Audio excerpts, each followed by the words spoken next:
না না, ওই জমিটা আমি বিক্রি করতে পারবো না, ওখানে আমার দাদু হাঁকতো, ওটা আমার দাদু শেষ স্মৃতি হিসাবে আমি রেখে দেবো। তুমি বাবু ফোনটা রাখো তো, তোমার কথা আমার সহ্য হচ্ছে না। কি স্যার, জমিটা কেমন?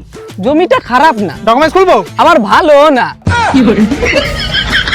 ওরা জমিটা খারাপও না আবার ভালোও না, মানে বলতে কি চাইছো? এতক্ষণ ধরে জমিটা দেখলেন, পছন্দ হলো না? পছন্দ হলো, ডকুমেন্টস খুলবো, আবার হলো না।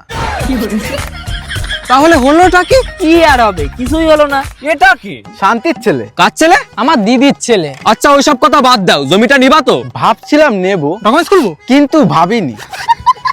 তাহলে ভেবে বলো কি ভাববো? জমিটা নিবা কিনা তাই। কার জমি? আমার। তুমি কে? দালাল। দালাল মানে? দালাল মানে আরে শুয়োরের বাচ্চা, তোরা জমিটা কিনবে কিনা সেটা বল, এত প্রশ্ন কিসের? জমি কিনতে এসেছি, প্রশ্ন করব না? তা করো না। না, করব না। এই শুয়োরের বাচ্চারা বেরো, কোথায় বেরোবো? আমার জমি থেকে বেরো। জমি থেকে বেরোবো, একবার ফাইলটা দেখি। আর ফাইল যাবো না, ফাইল তো গুদ ইয়া গুদ মারি। বেরো বেরো।